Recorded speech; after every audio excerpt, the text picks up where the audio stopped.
अस्सलाम वालेकुम everyone, this is Shahzad. So guys, आज हम पबजी टेस्ट करने वाले हैं वीवो Y12s का। ये मोबाइल 3 GB रैम और 32 GB इंटरनल स्टोरेज के साथ लॉन्च किया गया है। इस मोबाइल में हमें मीडियाटेक हीलियो P35 का ऑक्टा कोर प्रोसेसर देखने को मिलता है।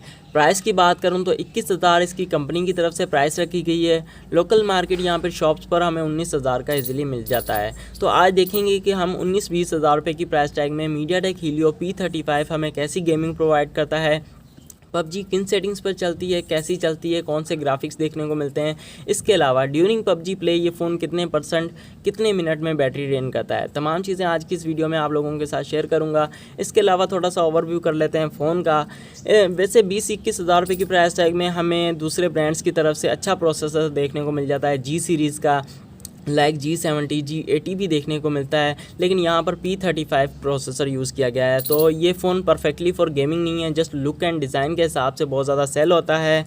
इसके अलावा यहाँ पर साइड माउंटेड फिंगरप्रिंट दिया गया है। तो फिंगरप्रिंट की अगर स्पीड की बात की जाए तो काफ़ी क्विकली रिस्पॉन्स करता है। फ़िलहाल वर्क नहीं कर रहा क्योंकि मेरे हाथ थोड़े से ऑयली हैं। इसके अलावा ब्राइटनेस की बात की जाए तो काफ़ी अच्छी ब्राइटनेस हमें देखने को मिल जाती है। 6.51 इंचज़ का IPS LCD हमें देखने को मिल जाती है। बेसिकली HD+ डिस्प्ले है और 720p रेजोल्यूशन हमें प्रोवाइड करता है 60 हर्ट्ज रिफ्रेश रेट के साथ। इस मोबाइल में हमें 5000 mAh की बैटरी दी गई है। इसके अलावा ये फ़ोन 10 वाट की नॉर्मल चार्जिंग को सपोर्ट करता है और 5 वाट की हमें रिवर्स चार्जिंग भी देखने को मिल जाती है। इस फ़ोन का वज़न तकरीबन 191 ग्राम है। ऑपरेटिंग सिस्टम इस फ़ोन में FunTouch OS 11 यूज़ किया गया है, जो कि बेस करता है एंड्रॉयड 10 पर। तो एंड्रॉयड 10 होने की वजह से यहाँ पर हमें डार्क मोड जैसी फैसिलिटीज़ देखने को मिल जाएंगी। इसके अलावा इस मोबाइल के बैक साइड पर हमें डुअल कैमरा सेटअप देखने को मिलता है। बेसिकली ये तीसरा कैमरा नहीं है। तो यहाँ पर मेन सेंसर 13 मेगापिक्सल का, उसके अलावा 2 मेगापिक्सल का यहाँ पर बोके सेंसर यूज़ किया गया है। फ्रंट साइड पर ड्यू ड्रॉप नॉच दी गई है और 8 मेगापिक्सल का सेल्फी कैमरा यूज़ किया गया है। फ्रंट और बैक से आप 1080p वीडियो रिकॉर्डिंग कर सकते हैं। इसके अलावा 4x जूम हमें बैक साइड पर देखने को मिल जाता है। तो हम चलते हैं गेमिंग की तरफ और हम देखते हैं कि भाई गेमिंग किस तरह की प्रोवाइड करता है। सो गाइज, पबजी स्टार्ट करने से पहले यहाँ पर बैटरी की परसेंटेज चेक कर लेते हैं।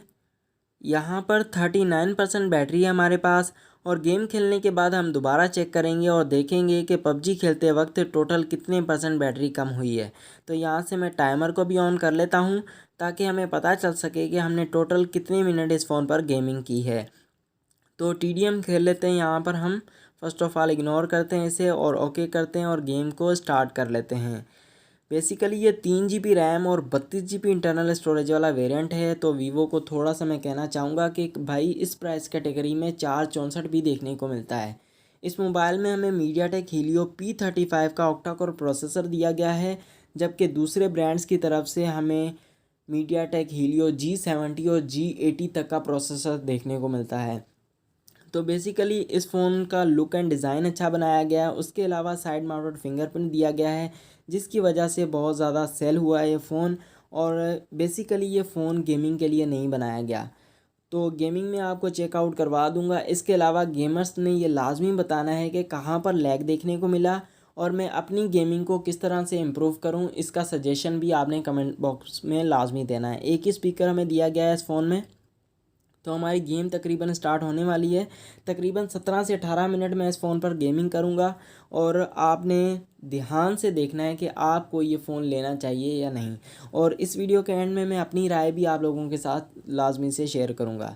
इस फ़ोन में कैमरा का रिज़ल्ट काफ़ी ज़्यादा अच्छा है। उसके अलावा ये फ़ोन परफेक्टली फॉर गेमिंग के लिए नहीं बनाया गया, मैं पहले ही कहूँगा। यहाँ पर आप देख सकते हैं कि कितनी देर बाद ये आया है। 4 किल्स हो चुके हैं, उसके बाद हमारी गेम स्टार्ट हुई है इस फ़ोन पर। तो JRO किसी काम का नहीं है, इस वजह से इसे क्लोज़ करते हैं। ग्राफिक्स हमें स्मूथ के साथ मीडियम मिल जाता है। उसके अलावा बैलेंस के साथ मीडियम हमें देखने को मिल जाता है। तो हमें इन्फिनिक्स हॉट 10 जो 20-21 हज़ार रुपये की प्राइस टैग में आया था, वहाँ पर HD के साथ हाई तक का ऑप्शन देखने को मिलता था और स्मूथ के साथ आई थिंक अल्ट्रा तक भी जाता था। तो ये फ़ोन गेमिंग के लिए नहीं बनाया गया, पहले ही मैं बता देता हूँ। तो यहाँ पर आप गेमिंग देख सकते हैं इस फ़ोन की। ग्रास वगैरह का कलर और यहाँ पर कंटेनर्स का कलर आप लोगों के सामने है। और लैग भी मैं आपको दिखाऊंगा, फ्रेम ड्रॉप भी आपको दिखाऊंगा।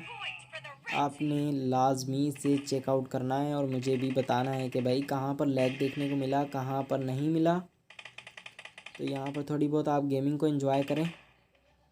और मुझे भी भाई सजेशन लाजमी देखना है कि भाई कैसे मैं अपनी गेमिंग को इम्प्रूव करूं, और इसके अलावा कंट्रोल्स में जो सेटिंग्स हैं उसके लिए भी आपने राय लाजमी देनी है।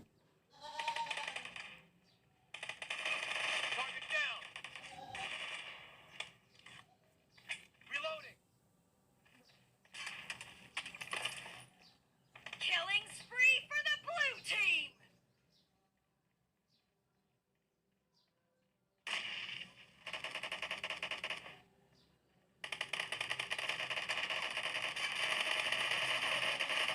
No mercy! Cover me!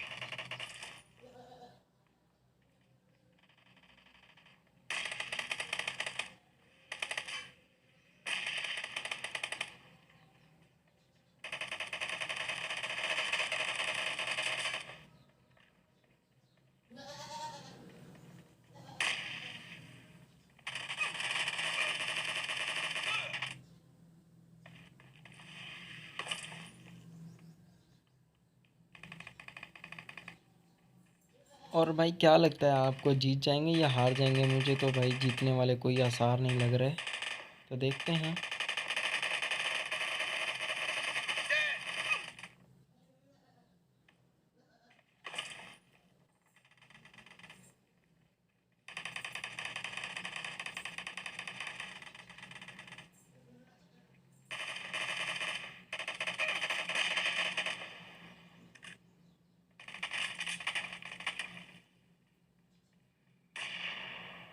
Killing spree for the red team! The red team is in the lead! Nice shot!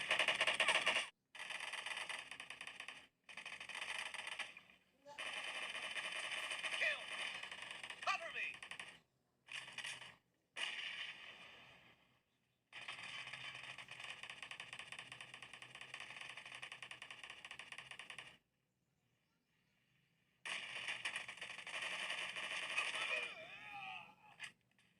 जो भाई गेमर्स हैं वो हमें थोड़ी बहुत राय भी दिया करें और थोड़ा बहुत गाइड भी किया करें कि हम अपनी गेमिंग को किस तरह से इम्प्रूव कर सकें। उसके अलावा क्लियर लैग हमें इस फ़ोन में देखने को मिलता है, तो मैं 2 गेमें इस पर खेलूँगा। तो पहली जो हमने गेम खेली थी उसमें बहुत ज़्यादा लैग देखने को मिला था, तो दूसरी गेम मैंने यहाँ पर एंटर की है इस वीडियो में। उसके अलावा तीसरी वीडियो में हमें क्लियर पता चल जाएगा कि ये फ़ोन लेना चाहिए या नहीं। तो इसके अलावा अगर आप इस फ़ोन को ख़रीदना भी चाहते हैं या ख़रीदने जा रहे हैं तो इस वीडियो को एंड तक लाजमी देखना है। तो भाई गेमिंग आप देख सकते हैं कि किस तरह की प्रोवाइड करता है, क्लियर लैग वगैरह देखने को मिलता है, स्लिप में बहुत ज़्यादा देर लगाता है। उसके अलावा मूवमेंट भी काफ़ी ज़्यादा स्लो है। इसके अलावा क्लासिक मोड में अगर आप खेलेंगे तो मे भी कुछ इम्प्रूव हो सके।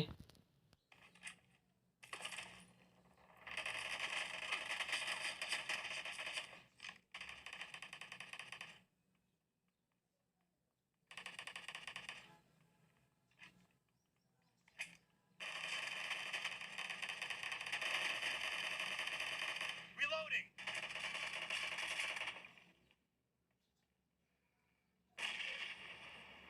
Half of the match is over, and the red team is in the lead. यहाँ पर लैग और फ्रेम ड्रॉप तो आपको देखने को मिल रहा होगा, ज़ाहिर सी बात है। और जैसे जैसे आप जितने मिनट ज़्यादा गेमिंग करेंगे उतना ही ज़्यादा लैग देखने को मिलेगा। तो इसी प्राइस में हमें तकरीबन 20-21 हज़ार की प्राइस में अच्छा प्रोसेसर भी दिया जाता है, लेकिन यहाँ पर वीवो की तरफ से मुझे समझ नहीं आती क्या किया जा रहा है। 332 दिया जा रहा है, कम से कम 464 तो होना चाहिए था। तो आप क्या कहते हैं इस बारे में? आपने भी लाजमी से बताना है। और वीवो ज़्यादातर जो है कैमरा पर फोकस करता हुआ नज़र आ रहा है आजकल।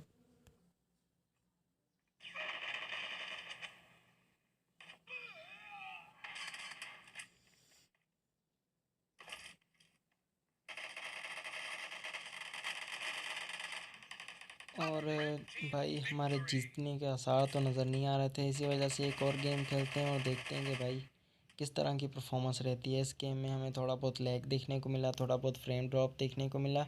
नेक्स्ट गेम में मज़ीद पता चल सकेगा, क्योंकि थोड़ा सा फ़ोन जो है वो रन कर चुका है गेमिंग पर, और मे भी गेमिंग परफॉर्मेंस थोड़ी सी इम्प्रूव हो। तो हम दूसरी गेम में चेक करते हैं, इस गेम में आपको क्लियर पता चल जाएगा। इस फ़ोन में एंड्रॉयड का जो वर्जन यूज़ किया गया है वो 11 वर्जन है, और ऑपरेटिंग सिस्टम वीवो का अपना फन टच OS 11 यूज़ किया गया है। तो डार्क मोड जैसी फैसिलिटीज़ हमें देखने को मिल जाएंगी। तो यहाँ से हम गेम को दोबारा स्टार्ट कर लेते हैं। एक गेम मैं और खेल लेता हूँ इस पर, और उसके बाद मैं आपको बताऊँगा कि टोटल कितने % बैटरी कम हुई है ड्यूरिंग पबजी प्ले। और तकरीबन एंट्यूटो पर ये तकरीबन 1,10,000 के आसपास स्कोर करता है। थोड़ा सा वज़नी भी है ये फ़ोन, तकरीबन 191 ग्राम इस फ़ोन का वज़न है। और यहाँ पर हमारी गेम तकरीबन स्टार्ट होने वाली है। तो गेमर्स के लिए कहना चाहूँगा कि थोड़ा सा मुझे सलाह लाजमी दिया करें, थोड़ी सी गाइड किया करें, ताकि मैं अपनी गेमिंग को किस तरह से इम्प्रूव कर सकूं। और भाई लगता है कि इस बार भी अच्छे प्लेयर्स आएँ, और अच्छे प्लेयर्स से हमेशा हम हार जाते हैं। तो गेम जो टाइम लेती है बहुत ज़्यादा लेती है इस फ़ोन पर। मे बी नेटवर्क इशू अगर आपका थोड़ा सा भी होगा तो भाई आप इस पर गेम तो बिल्कुल भी नहीं खेल सकते। बेसिकली ये मोबाइल 4G सपोर्टेड है, और तकरीबन 13 मिनट की गेमिंग हमने इस फ़ोन पर कर ली है। और जहाँ तक बैटरी का सवाल है तो मुझे लगता है कि मीडियाटेक हीलियो P35 जो है वो बैटरी कंज्यूमिंग प्रोसेसर नहीं है, बहुत कम बैटरी कंज्यूम करता है। तो बैटरी बैकअप आपको बहुत अच्छा मिलने वाला है। इस फ़ोन में GPU पावर VR GE8320 का यूज़ किया गया है। तो यहाँ पर देखते हैं स्टार्टिंग में ही हमें लैग मिलता है, और जारो बेसिकली बिल्कुल भी अच्छा वर्क नहीं करता इस फ़ोन पे, पहले ही मैं बता देता हूँ, बिल्कुल भी अच्छा वर्क नहीं करता जारो। तो जारो पर खेलेंगे तो बेकार है। तो फिर भी आप देखें वीडियो को, और मज़ीद मुझे भी गाइड किया करें किस तरह से गेमिंग इम्प्रूव होगी। और गेमर्स बेसिकली बहुत ज़्यादा जानते हैं गेमिंग के बारे में, मैं ज़्यादा खेलता नहीं हूँ इस वजह से मुझे पता नहीं होता। लेकिन भाई गेमिंग का दौर है तो भाई गेमिंग तो सीखनी पड़ेगी थोड़ी बहुत, टेक यूट्यूबर होने के नाते। और थैंक यू सो मच, आपने इतनी प्यार मोहब्बत दिया। हमारे 1K सब्सक्राइबर क्रॉस हो गए, हमारा यूट्यूब चैनल भी मोनेटाइज हो चुका है अल्हम्दुलिल्लाह। आप लोगों के प्यार का नतीजा है ये सारा कुछ। और मज़ीद अच्छी सपोर्ट किया करें और गाइड किया करें। मैं भी काफ़ी जगहों पर मैं गलत भी होऊंगा। और यहाँ पर ले भाई टपका दिया हमें। और ये इस गेमिंग में आपको क्या लगता है जीत जाएंगे? जीतने वाली शक्लें तो नहीं है हमारी, खैर फिर भी ट्राई करते हैं, हम अपना बेस्ट देंगे और देखते हैं कि भाई क्या बनता है आगे। और आपने सेटिंग्स के बारे में बताना है कि ये कंट्रोल सही है या फिर मैं थोड़े से बहुत चेंजिंग करूँ इसमें, क्योंकि मैं सेटिंग्स चेंज करता रहता हूँ, इसी वजह से हाथ जो है मेरा सेट नहीं होता गेमिंग पे। और यहाँ पर लो भाई दोबारा गए, और मेरी टीम को हराने में ना सबसे बड़ा हाथ मेरा ही होता है। बेसिकली यहाँ पर ज़्यादा फोकस गेमिंग पर है, क्योंकि पंखा भी नहीं चल रहा ऊपर, और गर्मी भी बहुत ज़्यादा लग रही है, और पसीना भी आ रहा है। तो इस वजह से मैं इतना अच्छा परफॉर्म भी नहीं कर पा रहा, और अपनी टीम को हराने में पूरा का पूरा किरदार अदा कर रहा हूँ, ताकि थोड़ा सा भी चूक ना जाए हम हारने से। मूवमेंट तो अच्छी है लेकिन लैग है फिर भी। यहाँ पर फ्रेम ड्रॉप भी है, लैग भी है, सारा कुछ है। जब आप स्लिप मारेंगे तो आपको क्लियर लैग देखने को मिलेगा, और स्लिप बहुत तेज़ होगी, ओ सॉरी बहुत स्लो होगी। तेज़ कहाँ से होगी, तेज़ तो होगी Realme 8 Pro में।